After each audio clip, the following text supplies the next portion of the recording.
ከማንም ዝምባም ጋር እንድነጋገር ምትጠሩን ምን ሆናችሁ? የኔ እንትን ስፍራ እኔ ቄስ ነኝ። አልተማሩ መንደር ውስጥ ነው የሚውሉት ብለን የምናስባቸው ሰዎች እንኳን በእናንተ ልክ እንደዚህ ወጥተው አይሳደቡ። ነውር ነው፣ ስድብ ፈጽሞ ነውር ነው። ተው ተባላችሁ። የጥላቻ ንግግር ወንጀል ነው፣ እረፉ ተባለ። መቼ ነው የምትሰሙት? በዚህ ሰዓት ሰዎች ስለሚናገሩት እያንዳንዱ ነገር ጥንቃቄ በሚያደርጉበት ዘመን ብዙዎቻችን ተምረናል፣ አውቀናል። ነገሮችን በመከባበርና በሰላማዊ መንገድ ብቻ እንፈታለን በሚባልበት ዘመን ይሄን ሁሉ ስድብ ማውረድ የሚመሩትንስ ተቋም አያስተችም? አይከብድም? የናንተ ስድብ የናንተ የአላዋቂነት ንግግር የትኛው ማህበረሰብ ነው የሚያድነው? የትኛው ትውልድ ነው የሚያንጸው? ያለ ምንም ሚዛናዊነት ወጥተው በሚናገሩት ነገር በማህበረሰቡ ዘንድ የእርስ በርስ ግጭት እንዲፈጠርና አገሪቷ ወዳልተፈለገ እልቂት እንድትራመድና እንድትሄድላቸው የሚፈልጉ ይመስለኛል። እኛም እንደ ማህበረሰብ የምንወድቅበት የምንገኝበት አንዱ ነገር መሆኑ ደግሞ ይበልጥ ያሳምማል። ምክንያቱም በጎ ነገር ከሚሰማ ይልቅ ሰው እንደዚህ አይነት ስድቦችንና አላስፈላጊ ትርክቶችን፣ ንግግሮችን የማዳመጥ ፍላጎት የማሳየት ሁኔታችን ከፍ ያለ ስለሆነ ማናችንም አይደለም እኛው ራሳችንን ለእንደነዚህ አይነት ሰዎች ፊት እየሰጠን በተሳደቡ ቁጥር ስለምናዳምጥ በተሳደቡ ልክ ስለምንደግፍ የልብ የሚሰማቸው ለነሱ ምናቸውም አይደለም። ሀገር፣ ሰው፣ ወገን፣ ትውልድ ጠፋ አልጠፋ ጉዳያቸው አይደለም። የክርስቶስ ሰላም ለሀገራችን፣ ቸርነቱ ለሕዝባችን ይሁን። እንደምን ሰንብታችኋል? ይህ ደረጀ ዘወይንዬ ሚዲያ ነው። በሚዲያችን ሀገራዊ፣ ታሪካዊ፣ ሃይማኖታዊ፣ ባህላዊ፣ ወቅታዊ ጉዳዮችና ሌሎችም ይቀርባሉ። አብራችሁን በመሆናችሁ ታተርፋላችሁ። ለሌሎች በማካፈል ቤተሰባዊነትን ያጠናክሩ። መልካም ቆይታ ይሁንላችሁ። ጤና ይስጥልን ውድ የደረጀ ዘወይንዬ የሚዲያ ተከታታዮቻችን እንደምን ቆይታችኋል? በዚህ ቻናላችን የተለያዩ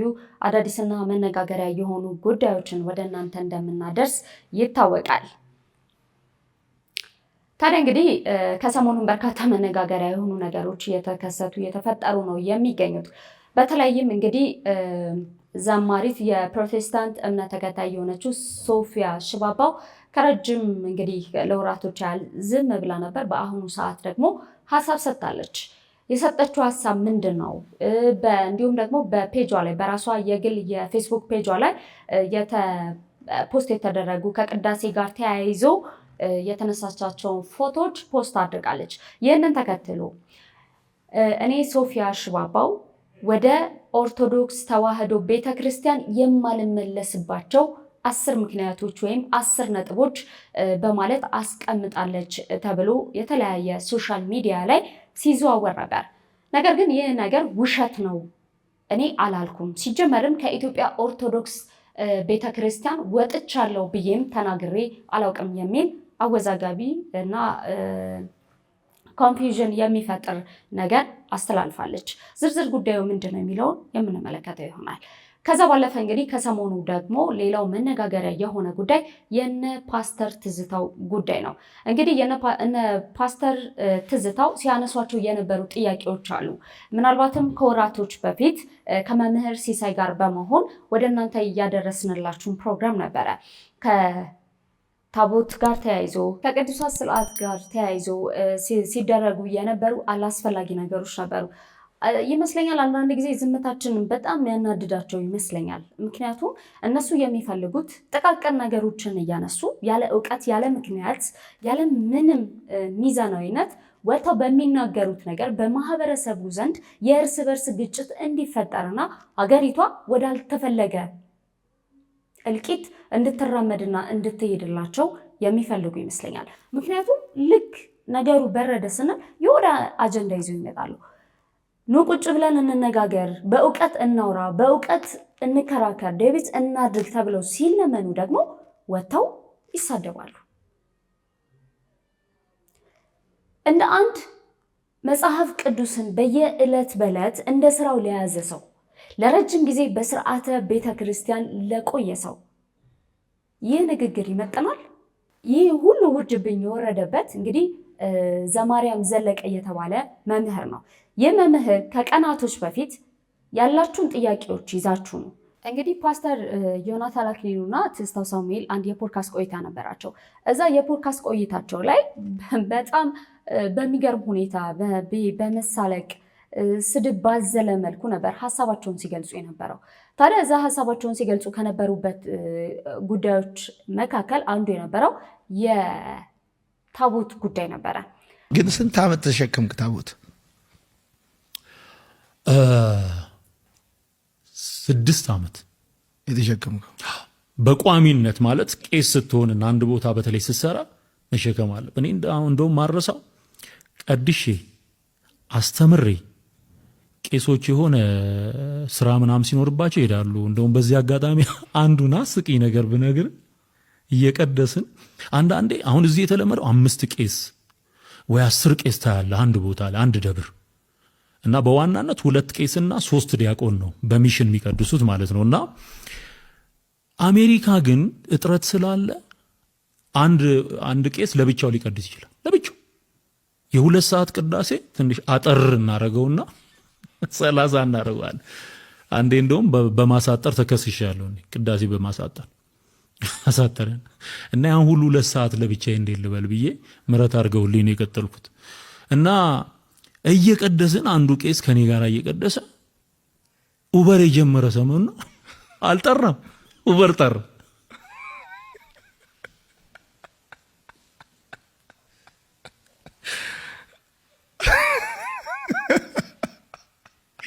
ማመን ነው የሚያቅት። እንግዲህ ሲሪየስ ነው የኦርቶዶክስ ስርዓት ነው። ይቅርታ ብሎኛል ሄደን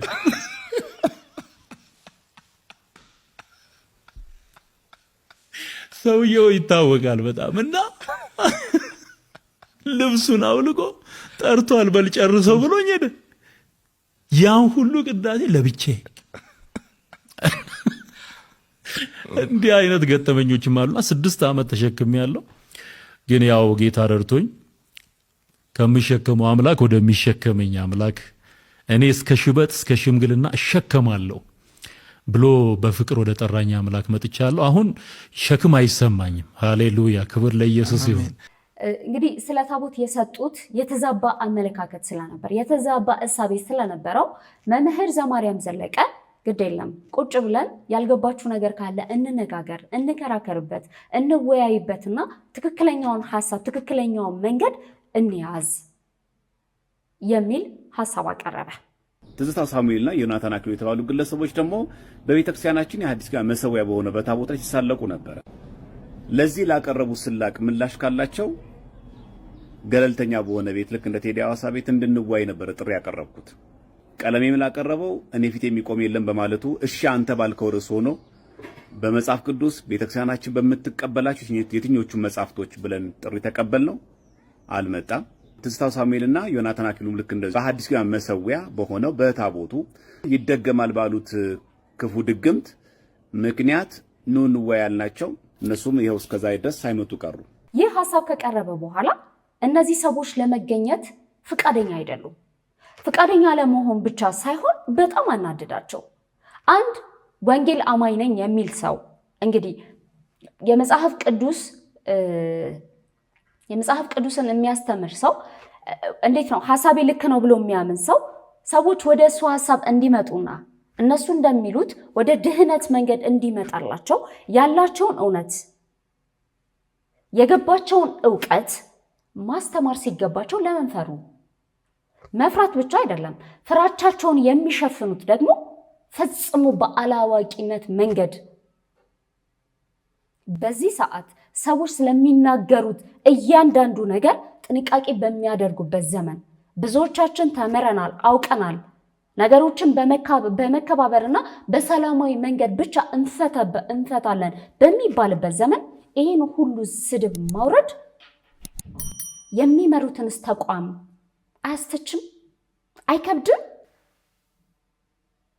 የትኛው ማህበረሰብ ነው በዚህ አስተሳሰብ በዚህ በደከመ ማንነት የትኛው ማህበረሰብ ነው ይዛችሁ ወደ ድህነት መንገድ የምትሄዱት? ስድብም አይነት አለው። ላስደምጣችሁና እንመለስ። ከማንም ዝምባም ጋር እንድነጋገር የምትጠሩኝ ምን ሆናችሁ? የኔ እንትን ስፍራ እኔ ቄስ ነኝ። ትንሽ ብንከባበር ጥሩ።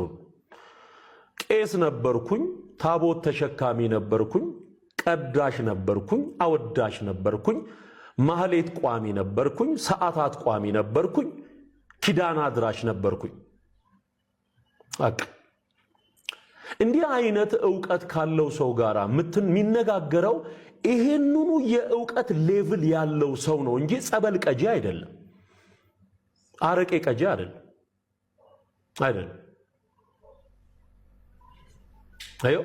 ስለዚህ አራት አይና ሊቃውንት እያሉ አንድ አይን እንኳን ያላበቀል ካንተ ጋር እንዴት ነው የምነጋገረው? ገና አንድ አይን አልበቀለልህ። ደረጃህን ማወቅ አለብህ። አሁን አንተ የምትነጋገረው በወንጌላውያን አማኞች ዘንድ ካሉ በኳየር ከሚያገለግሉ ደረጃህን ነው የምነግርህ። በኳየር ከሚያገለግሉ መጽሐፍ ቅዱስ የሚያውቁ እነሱ ደና መልስ ላንተ ይሰጡዋል። ደረጃህን ወቅ። አሁን እኔ ጥሪ ማቀርበው አራት አይና ሊቃውንት ለተባሉት እንጂ አንድ አይን ገና ያልበራ አንተ ምን ሆነ ነው ትዝታው የምትለው?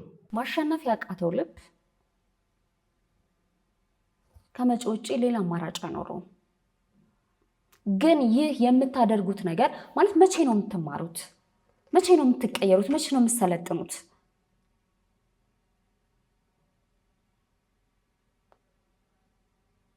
እርግጥ ነው ይታወቃል፣ ሶሻል ሚዲያው ምን አይነት የገንዘብ መጠን ሊያመጣ እንደሚችል ይታወቃል። በተለይ ደግሞ በእንደናንተ አይነት ሰው የሚገኘው ገቢ ይታወቃል። እኛም እንደ ማህበረሰብ የምንወድቅበት የምንገኝበት አንዱ ነገር መሆኑ ደግሞ ይበልጥ ያሳምማል። ምክንያቱም በጎ ነገር ከሚሰማ ይልቅ ሰው እንደዚህ አይነት ስድቦችንና አላስፈላጊ ትርክቶችን፣ ንግግሮችን የማዳመጥ ፍላጎት የማሳየት ሁኔታችን ከፍ ያለ ስለሆነ ማናችንም አይደለም እኛው ራሳችንን ለእንደነዚህ አይነት ሰዎች ፊት እየሰጠን በተሳደቡ ቁጥር ስለምናዳምጥ በተሳደቡ ልክ ስለምንደግፍ የልብ የሚሰማቸው ለነሱ ምናቸውም አይደለም። ሀገር፣ ሰው፣ ወገን፣ ትውልድ ጠፋ አልጠፋ ጉዳያቸው አይደለም። እንዴት ነው ሰው በዚህ ልክ ልቦ ነው የሚደፈነው? እንዴት ነው ሰው ሚዲያ ላይ ወጥቶ በዚህ ልክ የሚሳደበው? ተው ተባላችሁ። የጥላቻ ንግግር ወንጀል ነው፣ እረፉ ተባለ። እንዴ መቼ ነው የምትሰሙት? የእናንተ ስድብ፣ የእናንተ የአላዋቂነት ንግግር የትኛው ማህበረሰብ ነው የሚያድነው? የትኛውም ትውልድ ነው የሚያንጸው? ቸርቻችሁን አስመልክቱ። ምን አደረጋችሁ? የትኛውን ማህበረሰብ ሄዳችሁ የሚከተላችሁ ማህበረሰብ በኢኮኖሚ በረሃብ እያለቀ የሚገኘውን ሰው ምን አረጋችሁለት? ትላንት የመጡ ትናንሽ ቲክቶከሮች እንኳን የሚሰሩትን ስራ አይታችሁ ልብ አትገዙ? ነገሩ አሁን እርስ በራሳችሁ ጀምራችኋል።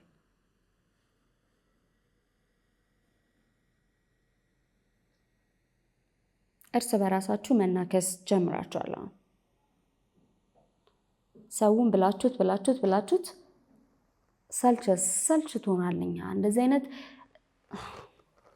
በጣም ከምንነግራችሁ በላይ ሰልችቶናል። ሚዛን የሚደፋ ንግግር ይዛችሁ ነው፣ በእውቀት ተሞልታችሁ ነው ስትመጡ። ሀሳባችሁ ለማንጸባረቅ እንኳን ይዛችሁ የምትመጡት ሀሳብ እንዲደመጥና ሰዎች በእኛ መልኩ በእኛ በኩል ይዳኑ ስትሉ እንኳን ማነር ይኑራችሁ። ህዝብ አክብሩ።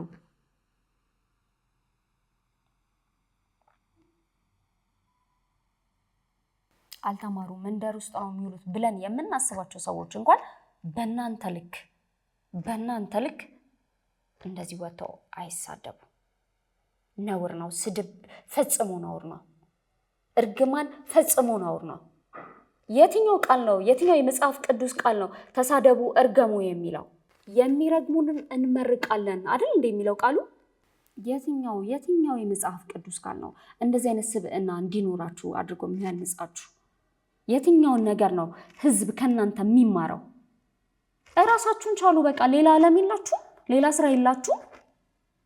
በጣም የሚገርመው አንዴ ፓስተር ሶፎንያስ ያቀረበው ከኢትዮጵያ ኦርቶዶክስ ተዋሕዶ ቤተክርስቲያን ሃይማኖት ቀይሮ ወደ ፕሮቴስታንት እምነት የተቀየረ አንድ ካህን ነኝ ብሎ የሚያስብ ነበርና ስልጣኑ አለኝ ከተቋሙ ግን ወጥቻለሁ ይላል። ስልጣኑን የሰጠችው ቅድስት ቤተክርስቲያን ነች። ተቋሙን ትክክል አይደለም ብለ የመጣህበትን መንገድ እንደገና ክህነቱን ማድረግ ልብሱን መልበስ መብቴ ነው ብለ ማሰብ ትንሽ አይከብድም የሚል ጥያቄ እንደውም ለመጀመሪያ ጊዜ ይመስለኛል በጣም ጥሩ ጥያቄ እየጠየቀው። የተምታታ ሀሳብ ይዛችሁ መታችሁ ሰውን አታምታቱት።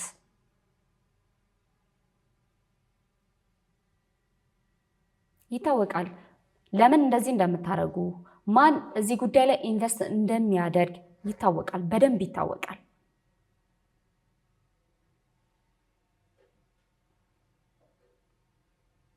የብዙ ፓስተሮች ጉዳይ ቢዳሰስ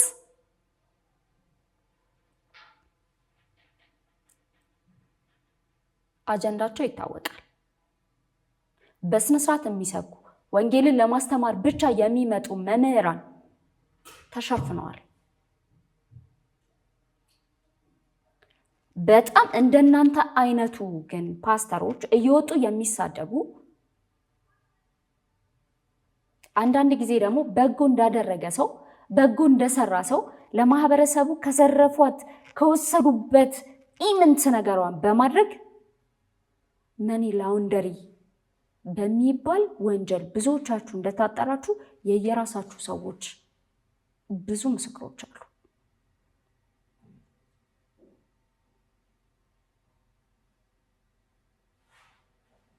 በቅርቡ አንዳንድ ፓስተሮች አቅም ለሌላቸው ማህበረሰቦች የተለያዩ ቤቶችን በመገንባት እየሰጡ ነበሩ። ሽፋኑ እንደዚህ ሲታይ ደስ ይላል አይደለ? ሰው ተቸግሯል። ለተቸገረ ሰው በተለይ ደግሞ የማህበረሰባችን ትልቁ ችግር የቤት አቅርቦት እንደሆነ ይታወቃል። ከዚህ ጋር ተያይዘው እንግዲህ ለተወሰኑ ሰዎች ሰርተን ቁልፍ አስረክበናል የሚል ዜና እንዲሰራጭ ተደረገ። ይህ አንድ ይሄ የመኒ ላውንደሪ ላይ አንዱ ነገር ነው። በጣም ብዙ የሚዘርፉ ሰዎች አሉ። ከዛ ያቺ የዘረፏት ነገር እንድትሸፈን የሆነች መሸፈኛ ነገር ያስፈልጋል። ይህንን ጉዳይ ምናልባት በሚቀጥለው ከመምህር ሲሳይ ጋር በመሆን ሰፋ ያለ ፕሮግራም ይዘንላችሁ የምንመጣበት ጉዳይ ይሆናል። ንቁ። እነሱ አሁን እነዚህ የምትከተሏቸው ሰዎች ሲሳደቡ፣ ያልሆነ ነገር ሲያደርጉ፣ ያልተገባ ነገር ሲያደርጉ ስታዩ ዝም አትበሉ። ለምን የሚጠይቅ ትውልድ ያስፈልጋል። ለምንድን ነው እንደዚህ የማደርገው? ለምንድን ነው እየተሳደበ በዚህ ሰው ትምህርት የሚሰጠኝ ለምንድን ነው እያላችሁ የምታስተምሩ ሰዎች መሆን አለባችሁ። ካለበለዚያ ግን ተያይዞ መጥፋት ነው የሚሆነው።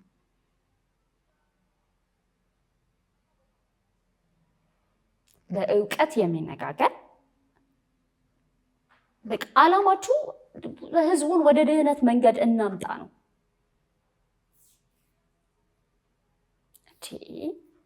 የግለሰብ ሽኩቻ ያደረጋችሁት የእርስ በርስ ጥላቻ ያለባችሁ ነው የምትመስሉት። ምክንያታዊ የሆኑ እንጂ እንዴ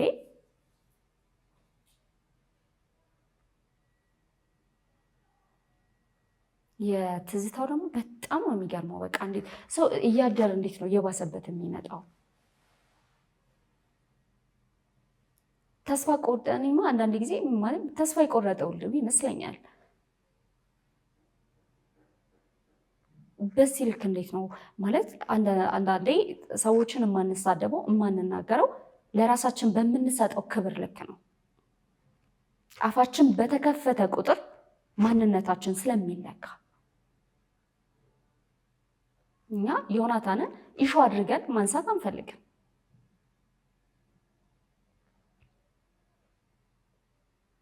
ምክንያቱም ዮናታን ራሱ ማን ነው? አርቲስቶች በእያንዳንዱ በሀዘኑ በምኑም ወታችሁ አጀንዳ ለምን እንደምታደርጉ ይታወቃል። ምን ያህል ኢንቨስት እንደሚደረግባችሁ ይታወቃል። ግን ጉዳዩ የህሊና ጉዳይ ነው። እንሞታለን። ሁላችንም መሞታችን አይቀርም። ዘላለም አንኖር። ግድ የለም አንዳንዴ ለዘብ እንበል። ግድ የለም አንዳንዴ ቆም ብለን እናስብ እና የማይሞት ስም ተክለን ብንሄድ ይሻላል።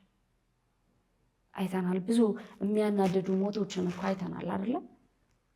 ሰው የሌላቸው ብዙ ሀዘኖች፣ ብዙ ቀብሮችን አስተውለን እናውቃለን። አርቲስት፣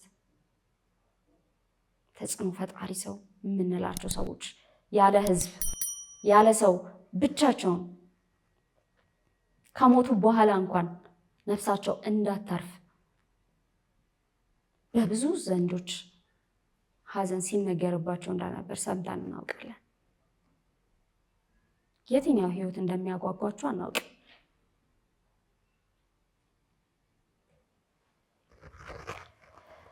ከዛ ውጭ እንግዲህ ሌላ መነጋገሪያ የነበረችው ሶፊያ ሽባባው ነበረች። እንግዲህ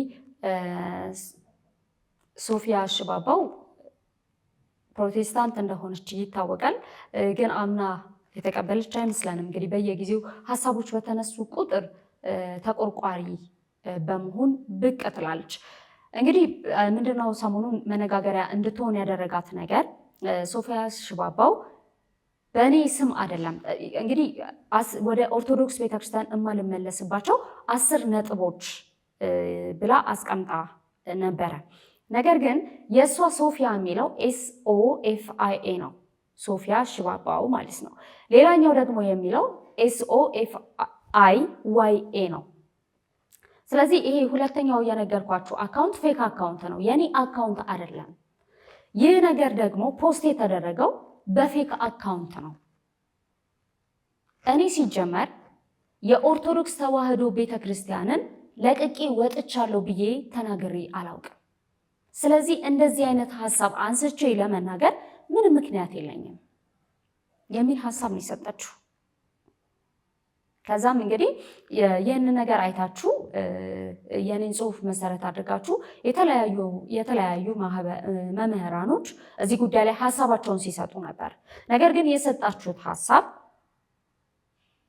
አሳዝኖኛል በማለት ተናግራለች። ከሩቅ ሆና የምትናፍቀኝ እንግዲህ ዶክተር ወዳጄነ አንዴ ከእሷ ጋር በነበራቸው አንድ ቆይታ እንግዲህ ቤተክርስቲያን ሁሌም ነው የሚለው ቤተክርስቲያን ከሩቅ ሆና የምናፍቃት ብሎ ሀሳብ ይገልጻልና እሱም ልክ ያልሆኑ ነገሮች እንኳን ቢኖሩ እስካሁን ድረስ በጣም ትናፍቀኛለች፣ ክርስቶስን ትሰብካለች የሚሉ ሀሳቦችን የራሷን ሀሳቦች በመስጠት ትናገራለች። ግን ለቅቄ ወጥቻለሁ የሚለውን ነገር እንዳላመነችበት አልወጣሁም አለው የሚል ሀሳብ ያለው ወይም አንድምታ ያለው ነገር ነው የተናገረችው። ቢያንስ ይሻላል እንደዚህ እየወጡ ማስተባበያ መስጠትም አንድ ነገር ነው። እንግዲህ በዚህ ልክ ጉዳዩ ለምን መነጋገሪያ ሆነ የሚለው ነገር ከተፈጠረ ከሰሞኑም ደግሞ ከቅዳሴ ጋር ተያይዞ ፖስት ያደረገቻቸው ፎቶዎች ነበሩ። ምናልባት አንዳንድ ሰዎች እንደሚሉት ከሆነ ሆን ተብሎ አንዳንድ ጊዜ እንዴት ነው ዝም ነገር ሲል የማይወዱ ሰዎች አሉ፣ መነጋገሪያነቱን የሚፈልጉት ከሶሻል ሚዲያው መጥፋት የማይፈልጉ አንዳንድ ሰዎች አሉ እና በዓላማ የሚደረጉ ነገሮች አሉ። ልክ እንደዚህ አይነት ኢሹዎች ይነሳሉ። እነሱ መሰረት አድርገው የሚነሱ ሀሳቦች ላይ ተገን በማድረግ ልክ እንደዚህ ደግሞ ራስን ለመከላከል ወጥቶ አለሁኝ አልጠፋሁም አይነት እሳቤ ለማንጸባረቅ የሚመጡ ሰዎች አሉ። የሶፊያ ሽባባው ትክክለኛ ሀሳብ የቱን የሚለውን ራሷ ነች የምታውቀው። ነገር ግን ቢያንስ ማስተባበያዋ ስርዓት የተሞላበት ስለሆነ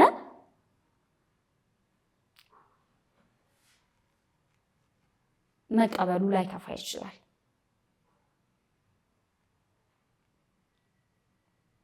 እንግዲህ እነዚህን ከዚህ ቀደም መነጋገሪያ ሆኖ ነበረ። ቢያንስ ወደ 2 ዓመት አካባቢ ሆነዋል። የዘማርያም ዘለቀ የሰርግ ስነ ስርዓቱ ላይ ከጋበዛቸው ሰዎች መካከል አንዷ ነበረች።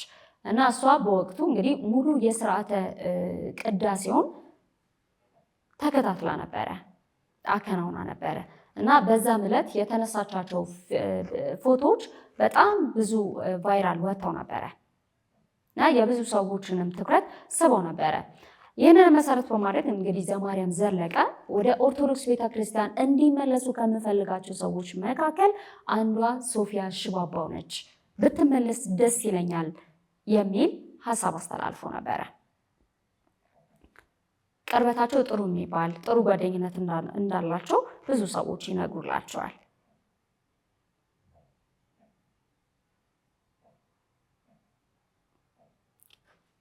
እንግዲህ እነዚህ ፎቶዎች መውጣታቸው ከዛ በኋላ ደግሞ 10 ነጥቦች ተብሎ ከተነሱት ጉዳዮቹ ስለ ስርዓተ ቁርባን፣ ስለ ሕፃናት ጥምቀት እንዲሁም ስለ ስርዓተ ጥምቀት፣ ስለ ታቦት መውጣት፣ ስለተለያዩ ሀሳቦች ተዘርዝረው ተቀምጠው ነበረ። በእርግጥ እነዛ ማልመለስባቸው 10 ምክንያቶች ተብለው ተዘርዝረው የነበሩት ጉዳዮች ላይ የተለያዩ መምህራን በበቂ መልኩ ሲመልሱላት ነበረ። ነገር ግን እንግዲህ በስተመጨረሻ አይ እኔ አይደለም ያልኩት እንግዲህ በተናገራችሁት አንዳንድ ነገር አዝኛለሁ የሚል ሀሳቧን ያስተላለፈችው ማለት ነው። ወደ ቤተሰቦቻችን እንግዲህ በስተመጨረሻ እንግዲህ በብዙ መከራዎችን እያሳለፉ ካሉ በዘመናችን ምናልባት ነገ ከነገ ወዲያ ስማቸውን አንስተን የምንዘክራቸው በበጎ ነገር ከምናስባቸው ፈተናቸው ምን ያህል ከባድ እንደነበረ ከምንመሰክርላቸው አባቶቻችን መካከል ፓትርያርካችን ብፁዕ ወቅዱስ አቡነ ማትያስ ናቸው ብዬ አምናለሁኝ። ምክንያቱም ከተሾሙበት ጊዜ አንስቶ ፓትርያርክ ከሆኑ ጊዜ ጀምሮ ያሳለፉትን መከራ እያየን ነው። እኛ እንደ ሕዝብም አብረን እየተፈተንን ስለነበር ማለት ነው። ከዚህ አንጻር እንግዲህ በዚህ ሰዓት ትንሽ የጤና እክል ገጥሟቸው እንዳሉ እንግዲህ በትላንትናው ዕለት እንደገለጽንላችሁ ይታወሳል። እንግዲህ በዛሬው ዕለት ደግሞ ልደታቸው ነው። 84ኛ የዕለት በዓላቸው ላይ እንደሚገኙ ታውቋል ማለት ነው።